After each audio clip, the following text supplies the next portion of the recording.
O catolicismo precisa se despertar para isso. João escreveu no capítulo 5 para fugirmos dos ídolos. Mas o que é ídolo? À luz da Bíblia, qualquer pessoa ou objeto ao qual é dado louvor ou é invocado como Deus, ou lhes são atribuídas características divinas com ou sem o consentimento e aceitação. Qualquer coisa, pessoa que tome ou diminua a honra devida ao único e verdadeiro Deus. Acrescento aqui, qualquer desejo ardente que faça sombra à luz do nosso amor por Deus envolve algum tipo de idolatria. Atenção desordenada a certos elementos da criação que cabe somente a Deus. E os apóstolos foram sim criação divina em essência humana, mas o estabelecimento de suas imagens para adoração e invocação, ou como representantes de Deus, são frutos da imaginação católica e pagã humana. O catolicismo precisa se despertar para isso. João escreveu no capítulo 5 para fugirmos dos ídolos. Mas o que é ídolo? Salmo 115, que está na Bíblia católica, nos diz que os ídolos, as imagens de escultura, tem boca, mas não fala, tem pé, mas não anda, tem nariz, mas não cheira, tem mão, mas não estende, tem olho, mas não vê. Mas o nosso... Ele sabe fazer um bom jogo de palavras aqui, mas tudo isso se refere a ídolos pagãos. Ou seja, alguém acreditar que aqueles ídolos ali têm algum poder, né? Como se ele fosse mexer, fazer alguma coisa. Não é isso que nós fazemos na igreja. Nós temos representações de pessoas que estão em comunhão com Cristo, que já estão no céu com Ele. A antropologia mostra que as religiões dos povos geralmente começam na idolatria e vão progredindo para uma forma de fé mais pura, que finalmente rejeita os tipos primitivos que requerem a presença de algum ídolo, ou seja, quando a fé de um povo vai se tornando mais intelectual e espiritual, menor vai se tornando a necessidade de representações divinas materiais diante de seus olhos. Nesse ponto, percebe-se que o catolicismo é imaturo, basilar, pois apesar de se orgulharem de serem milenares, eles se comportam, à luz do estudo da antropologia, como aqueles que não conseguiram entender que a verdade da verdadeira adoração é em espírito e em verdade, e que o único Deus que deve ser adorado e invocado, venerado, é o Deus invisível, imortal e real. Por outro lado, a idolatria, o culto, a veneração, a prostração, oração, dependência, sei lá, dos ídolos e das imagens de escultura, é o resultado da degeneração de uma fé antes pura, antes superior, uma fé que se tornou suja. No livro do Êxodo, Israel chama um touro, um boi, ou um bezerro, dependendo de sua versão, de Jeová. E os profetas maiores e menores sempre exortaram Israel contra a idolatria, ídolos feitos por eles mesmos, imitando os pagãos ao seu redor. O cristianismo pratica a idolatria através do catolicismo romano. E a idolatria deles não é em nenhum momento menor do que algum tipo de imagem venerada no hinduísmo ou no budismo. Na realidade, a idolatria deles é pior, pois no hinduísmo ou no budismo pode-se dizer que falta conhecimento de Deus, mas no catolicismo sabemos que eles possuem conhecimento de Deus e eles então se enquadram perfeitamente em Romanos capítulo 1, quando Paulo diz, a partir do versículo 19, o que se pode conhecer sobre Deus é manifesto entre os homens, porque Deus lhes manifestou. Os seus atributos invisíveis, seu eterno poder e divindade são vistos claramente desde a criação do mundo e percebidos mediante as coisas criadas, de modo que esses homens são indesculpáveis, porque mesmo tendo conhecido a Deus, não o glorificaram como Deus, nem lhe deram graças. Pelo contrário, tornaram-se fúteis nas suas especulações e o seu coração insensato se escureceu. Dizendo-se sábios, tornaram-se loucos e substituíram a glória do Deus incorruptível por imagens semelhantes ao homem corruptível. Há muita semelhança entre o pecado da Igreja Católica em suas idolatrias com o paganismo primariamente condenado por Paulo em Romanos, capítulo de número 1. Se o povo de Israel era condenado pelos profetas maiores e menores por estarem imitando as nações pagãs, construindo ídolos entre eles, ou seja, se prostrando perante aqueles ídolos para cultuar Deus, nós não condenaríamos então a imitação católica, a construção de ídolos para invocação? Os católicos se tornam semelhantes aos pagãos, assim como Israel imitava os pagãos ao redor com sua falsa adoração. Aquilo que você imita te torna semelhante ao imitado. Logo, o juízo de Deus sobre os pagãos podem ser decretados sobre os católicos que imitam os pagãos ao construírem imagens para a própria invocação ou adoração ou exercício de seus cultos. Terafim, palavra usada no Antigo Testamento para indicar os deuses do lar ou os deuses domésticos, figurinhas, estatuetas pequenas, imagens que poderiam facilmente serem carregadas. Gênesis 31, 1 Samuel 19, Ezequiel 21, tais imagens são equivalentes às imagens e gravuras de santos em muitos lares católicos hoje em dia, pois eram e são usados como capazes de proteger, fazer, prosperar, escutar orações. Isso é paganismo, isso é catolicismo. Israel não estava tentando criar um novo Deus, mas na verdade representar esse verdadeiro Deus através da imagem por eles criadas. Eles estavam adorando a um Deus verdadeiro através de imagens construídas por eles mesmos, sem a autorização do próprio Deus, sem a autorização dos seres que eles criavam ou imitavam, pois esses seres são falsos, são frutos da imaginação humana. É comprovado na história da igreja que a idolatria, a divinização, o culto, a invocação, a veneração a ídolos, a imagens, teve um início. Apenas Deus é eterno. Se teve um início, essa pecaminosidade de falso culto no meio da Igreja Católica, que é uma tentativa de chegar-se a Deus, eu acredito do fundo do meu coração que um dia terá fim. E o meu vídeo não é para simplesmente confrontá-los ou me mostrar superior, mas é no desejo de que a mente de vocês sejam abertas e vocês entendam o verdadeiro sentido da adoração. 15, que está na Bíblia católica, nos diz que os ídolos, as imagens de escultura, tem boca, mas não fala, tem pé, mas não anda, tem nariz, mas não cheira, tem mão, mas não estende, tem olho, mas não vê. Mas o nosso... Ele sabe fazer um bom jogo de palavras aqui, mas tudo isso se refere a ídolos pagãos, ou seja, alguém acreditar que aqueles ídolos ali têm algum poder, né? Como se ele fosse mexer, fazer alguma coisa. Não é isso que nós fazemos na igreja. Nós temos representações de pessoas que estão em comunhão com Cristo, que já estão no céu com Ele. Aqui ele faz uma defesa de seu culto, com todo respeito, ao meu ver, idólatra, comparando os apóstolos ou aqueles que eles canonizam como santos com os anjos, com as imagens dos anjos no Antigo Testamento. E por eles estarem vivos no céu, ele quer delegar que esses podem receber adoração. Ok, os santos vivos no céu adoram e em nenhum momento são adorados.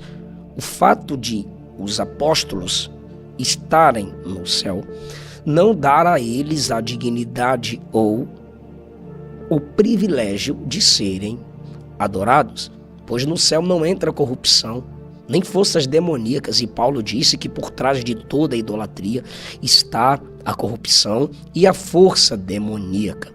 Nós, protestantes, não somos contra imagens. É possível ter uma imagem sem essa imagem ser adorada. Haviam sim imagens de querubins no tabernáculo, no templo de Jerusalém, mas em nenhum momento eles foram adorados. Eu tenho fotos do meu pai, que já partiu para a eternidade em fevereiro, mas em nenhum momento eu sinto liberdade bíblica de me prostrar e orar em nome do meu pai. Brincamos com imagens de bonecos que são considerados super-heróis, mas nunca damos a eles algum tipo de louvor ou adoração. As estátuas dos mestres janistas e confucionistas são comuns, mas nunca são venerados como deuses, ou considerados divinos, ou recebendo adoração, como são as imagens e memoriais no meio do catolicismo romano. Por imaturidade, fizeram um busto do pastor José Wellington, mas ninguém se curvou nem se curvará a tal estátua para fazer algum tipo de petição a esse grande homem de Deus que tem uma linda história. A Arca da Aliança, sim, era uma imagem representativa da presença de Deus, mas ela nunca foi adorada. E quando ela foi transformada em um amuleto de sorte, um instrumento que é projetado para proteger, defender ou realizar algo, o juízo de Deus alcançou quem considerou a arca capaz de fazer aquilo. Era apenas uma representatividade, não poderia ser adorada nem cultuada. Os santos que estão no céu, os apóstolos, não aprovariam o que o catolicismo romano faz com as suas imagens. Eliseu estava vivo e uma mulher veio diante dele pedindo ajuda, pois seus filhos seriam levados como escravos. E Eliseu disse: "Que tenho eu contigo?" Ele estava transferindo a fé daquela mulher a Deus, que ela se desconectasse dele. Você consegue imaginar o profeta Jeremias, cujo ministério foi denunciar a confecção de ídolos, se ajoelhando para orar diante de uma imagem dele, de Jesus? Você consegue imaginar o profeta Jeremias, cujo ministério denunciou a confecção de ídolos, se ajoelhando para orar diante de uma imagem de Jesus ou de Maria? Você consegue imaginar o profeta Isaías carregando uma imagem sagrada em uma profissão religiosa, à luz do que ele mesmo escreveu no capítulo 46 do livro que leva o seu nome? Você acredita que o apóstolo Paulo se sentiria à vontade orando, invocando uma estátua de si mesmo em uma igreja? Venerar imagens sagradas de profetas e apóstolos é contra os mandamentos das Escrituras. João tentou adorar um anjo em Apocalipse 22. Ele tentou, mas não conseguiu completar, pois o anjo interrompeu. E o anjo explicou o porquê que ele, o anjo, não poderia ser adorado. E ele diz: "Eu sou conservo teu, dos teus irmãos, dos profetas", ou seja, dos apóstolos. O anjo, no contexto da adoração, se nivela aos companheiros de João como indignos de adoração, pois ele diz que ele é um conservo, alguém que serve com os profetas, alguém que serve com os irmãos. Contemporâneos do apóstolo João não podem ser adorados. É isso que o texto está dizendo. E eles estavam, alguns morrendo, outros à beira da morte, outros morreriam, mas o anjo diz: "Nós somos conservos, nós não podemos receber adoração." O anjo que protege não deve receber nenhum tipo de veneração e prostração. Por que que os apóstolos, irmãos de João, conservos com o anjo, receberiam a adoração? Ah, mas eles estão vivos no céu e não mortos. O anjo também estava vivo e está vivo até hoje. E o fato de estarem vivos no céu não torna ninguém digno de receber a adoração. Repito, os vivos no céu são adoradores, jamais adorados, a não ser o Pai, o Filho e o Espírito Santo. Se arrependa, Igreja Católica. Eu sei que vocês não odeiam Cristo, eu sei que vocês não odeiam Deus, mas Ele não divide a glória dele com ninguém. Só existe. Quando Deus chama um pastor como ele para pregar sua mensagem, a gente já vê que Deus quer glorificar seus servos que trazem a sua graça, a sua palavra para... Não, Deus jamais glorifica seus servos. Deus chama seus servos para a glorificação do nome dele. Mas Ele não divide a glória dele com ninguém. Só existe. Quando Deus chama um pastor como ele para pregar sua mensagem, a gente já vê que Deus quer glorificar seus servos que trazem a sua graça, a sua palavra para o povo. É a mesma coisa com os anjos e com os santos. Quando ele diz aqui, ele sabe que nós não odiamos a Cristo, ele deveria pensar, se nós não odiamos a Cristo e a nossa Bíblia é a mesma que a dele, esses textos são idênticos, por que os católicos têm essas imagens? É uma leitura muito rasa achar que nós adoramos ídolos por ter imagens dos santos e ministros de Deus. Existe um mediador entre Deus e os homens, Jesus Cristo. É justamente por causa da mediação de Jesus Cristo, que é o único mediador entre Deus e os homens, que nós estamos unidos a todos os santos. Porque todos nós somos um em Cristo. Estamos unidos aos nossos irmãos que já... Nessa parte, ele está se baseando na falsa doutrina da comunhão dos santos, que os católicos romanos pregam quando incluem nessa doutrina a mediação dos santos em Cristo que já morreram. Essa doutrina jamais transparece nas páginas da Bíblia Sagrada, principalmente no Novo Testamento.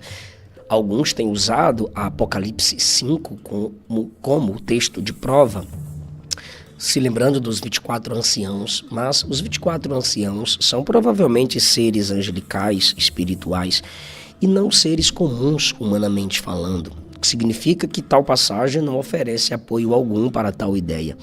E eles aparecem em Apocalipse 4, 5 apenas como adoradores, e ainda que representem os seres humanos, porque eles cantam o cântico da redenção com as taças cheias das orações dos santos, mas não tem eles orando pelos santos. Essa doutrina da comunhão dos santos para a intercessão, que não é rompida depois que a pessoa morre, favorece a ideia de que alguns cristãos são especiais e que obtiveram uma elevada posição na escadaria do desenvolvimento espiritual para serem mediadores de seus irmãos menores. Mas à luz da Bíblia, os vivos devem orar uns pelos outros, pois estes têm conhecimento das dificuldades de uns dos outros. Não há base para a oração mais forte que a outra. A Bíblia simplesmente diz em Tiago 5 que a oração de um justo pode muito em seus efeitos.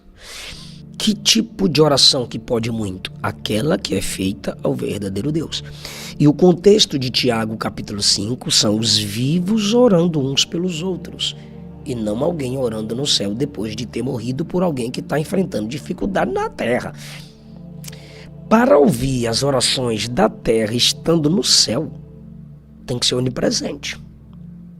Para livrar milhões de católicos ao mesmo tempo, tem que ser onipotente, onipresente. Para rogar por tantos diariamente, toda hora, tem que ser onisciente. Pois como orar por mim sem me conhecer e sem saber o que eu estou passando? Como memorizar tanto tipo de necessidade? Olha aí, característica divina atribuída a humanos. O único demonstrado na Bíblia Sagrada como intercessor contínuo depois de sua morte é Cristo Jesus, porque ele venceu a morte, então ele incorpora em si todos os princípios da mediação. Não há nenhuma necessidade de termos pequenos intercessores para que os seres humanos menores que os pequenos intercessores recebam benefícios espirituais na terra. Para quem estuda o assunto, o que eu vou falar agora vai entender. O gnosticismo sobrevive no cristianismo, no meio do catolicismo, sob várias formas.